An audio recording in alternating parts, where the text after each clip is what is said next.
Welcome to Dobbins Inn Hotel, situated in the historic town of Carrickfergus, Northern Ireland. Dobbins Inn is steeped in history going back 500 years to the time it was built. The husband of the former owner, Hugh Dobbin, is believed to haunt the hotel and has been sighted around the reception area. Elizabeth, also known as Maud, allegedly had an affair with a soldier stationed at the nearby castle in early 17th century. When Dobbin found out, he is said to have murdered the pair. A ghostly female figure has been spotted around reception and by the fireplace, while the spirit of a young soldier has also been reported to walk the halls. Marion Goodfellow has come to Carrickfergus. I'm a medium. It's really a mediator. I'm a mediator between this world and spirit world. According to paranormal science, all living things emit an aura of invisible radiation. Many believe that we have an aura around us, like an electrical field, which obviously we can't see, but the guys have got hold of an aura camera, which apparently can photograph people's auras. So they're going to try it, obviously, with the medium, because when a medium interacts with a spirit, then an aura should change. The team is hoping to discover something that Marion has always claimed but never been able to prove scientifically: her clairvoyance. Tony the skeptic will be in charge of the experiment. We're going to sit Marion down and take some shots, hopefully before, obviously, she goes into trance. Take some shots as she goes into trance, during trance and afterwards as well, just to see if there's anything, not necessarily any spirits drawn forward, but in her change in mood as well, to see if there's any differences in the shots. I don't hold out high hopes for it. I expect to get the same results consistently the whole way through in the same sort of colour patterns. Using nothing more than a modified instant camera and regular film, taken a couple of photographs at a time as Marion slips into a deep trance and returns to normal consciousness, in no change of light and temperature in the room. All the photos should be identical. Let's have a look. Let's have a look. These two photographs were taken just before, when you're in a sort of happy, relaxed mood.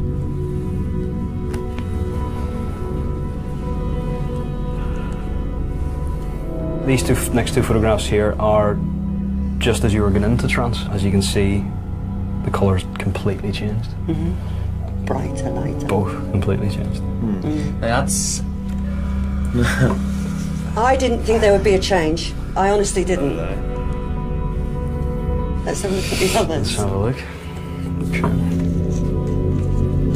That's the state I was trying to tell you. I get myself, I totally disappear. My energy isn't there anymore. The spiritual energy has completely taken over. That's amazing. This is the first time ever I've actually seen that happen. Coming back. So you can see the comparison between these two, exactly the same colour. So one's going down and one's coming up. and one's going out. Being totally sceptical and amazed at the pattern, you know. This bit where I've disappeared, well, how do you explain that, Tony? Huh? How do you explain it? Explain it. You know, where have I gone, Tony? I don't have an explanation for that. Marion heads up to room 21 to see if she can get in contact with the spirit of Maud and the spirit of the young soldier. There's just a mishmash of energies. But on here I have a lady.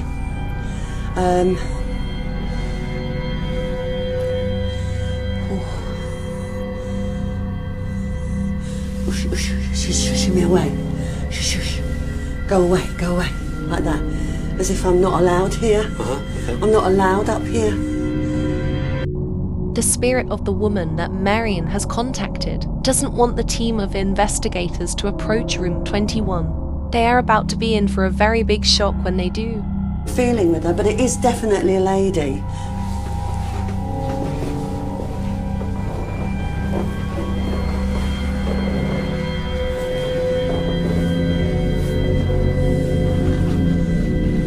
Different sensation. This is a bit scary, this energy. This would make people fill people with dread. Do you understand? It's sort of just heavy. They are about to enter room 21. Immediately, Marion picks up on a negative spirit. Different energy, gentleman's energy, I feel. But I feel like a choking sensation. All I can tell you is what I'm feeling. Right. Perhaps somebody hung themselves here, or somebody was strangled here. Is this the spirit of Maud or the young soldier? People that have stayed in this room have had some very similar experiences. Just feeling that they don't want to go, they don't want to come in here.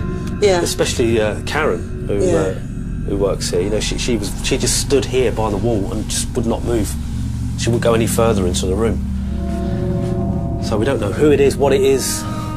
Why it's here. It's just a feeling. I immediately said, Maud, I think that's the lady, shoo, shoo, shoo, Yeah. shoo, shoo. Get away, go away. But I feel masculine in here. I've got a middle-aged male, mid to late 50s. Very depressed feeling, unhappy feeling around him. Marion seems to have contacted a malevolent spirit. It has now reached night time, and the paranormal investigation team have come to set up their equipment.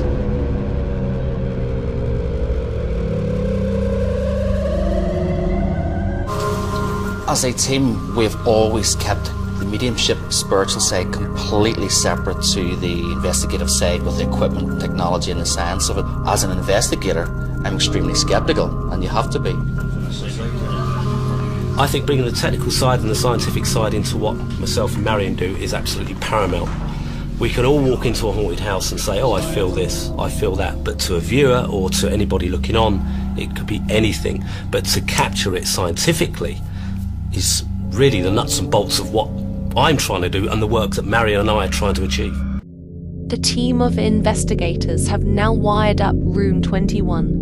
It's time for Marion and Andy to reach full contact in what seems to be a malevolent spirit. Are there any disembodied spirits present within this room? Yes. I've got the sensation in my throat again. Tony has a thermal camera pointed at Marion to see if there is any change in her body temperature. The team are attempting to achieve the extraordinary first for paranormal investigation. We'd like to try and create, if you like, a live conversation. Next door in room 22, the team are keeping a close eye on Marion and Andy's conversation. The team will be recording the conversation, and if any unexplained ghost phenomena is caught, they will then pass it on to room 21. This will be a major breakthrough for paranormal science. This is like a moon landing, because if this comes off, it is going to be something that's never been done, it's never been attempted before, as far as to my knowledge, and it's certainly never been achieved. So this is a big one for us tonight. Will it work? That's anyone's guess. Is this the female known as Maud? It's the man. It appears the team have made contact with the malevolent spirit in the room. Were you shot, sir? Did you shoot somebody? I got something that sounds like, please stop. Right after where he asked where he got shot. Please stop.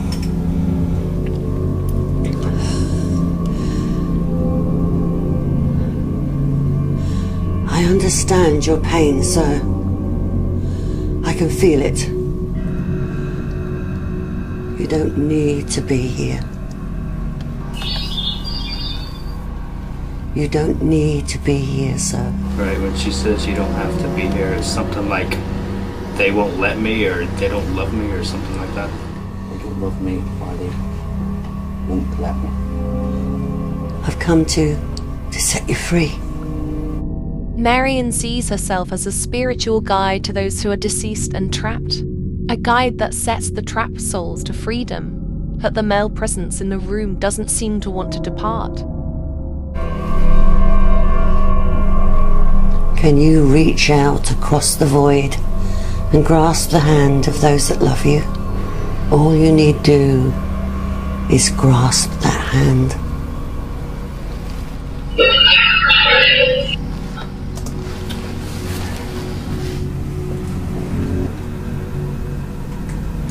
Say that again. Will you carry me? Will you carry me? You don't need to be carried. All you need to do is reach out. Hold on tight. Hold on really tight. Now go with him.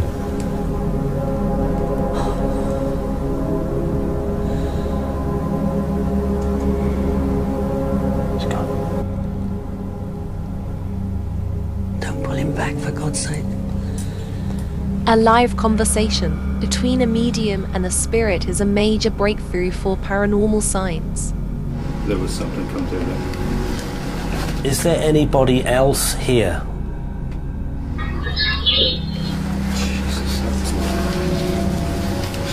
It's the woman, right? Is your name Maud? Maud, are you happy here?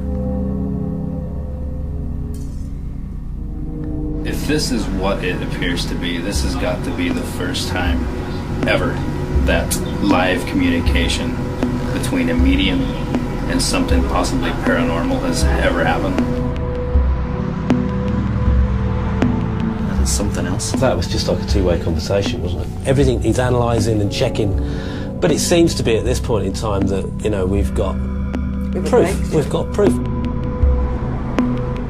With the malevolent spirit moved on, it seems that Maud is content where she is in the hotel. It will take a while for the team to sort out the live conversation between Marion and the malevolent spirit. At the beginning of this investigation, Karen, who works here, was terrified of going into room 21. Now Marion's in there with her now, trying to talk her through her fears. We did some kind of clearancing there last night, so hopefully the atmosphere in there would have lifted. There are several energies around the place, but there is absolutely nothing to fear. There's nothing horrible here. Absolutely nothing horrible. I think that's here. what a lot of us were more frightened of in here, you know, of something evil and horrible and things, you know. Yeah, well, when I first came in, it was really, really heavy.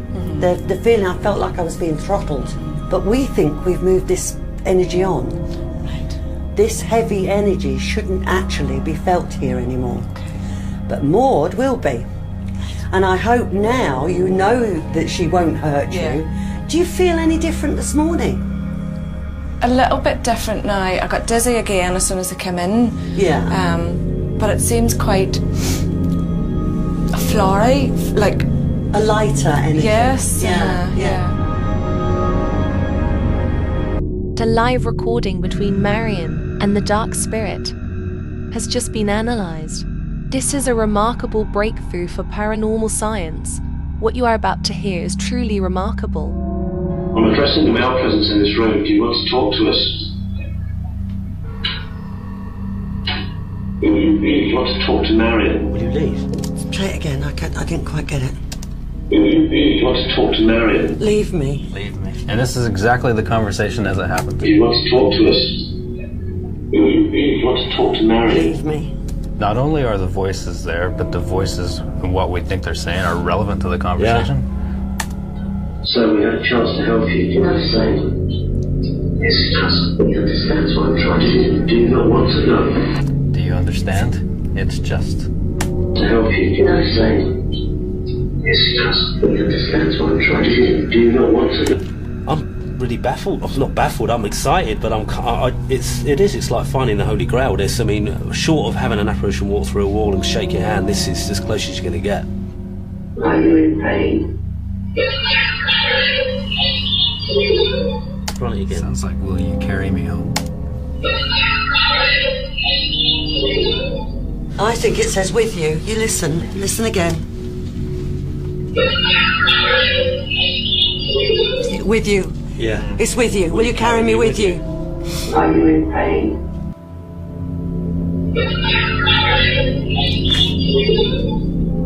Can you carry me? It's, for me, this is my whole life's work. this is somebody hearing what I hear, and it's just phenomenal. It's absolutely phenomenal. I have a little something here. There's the voice, and then there's you. You say, "Don't turn back for God's sake." There's On the way out to the light, yeah. There's another voice. It's okay. We'll run it back. It's okay. Who said that? It's a girl. That sounds like a female to me. And then pretty soon after that, you pick up. Are you alright? It's okay.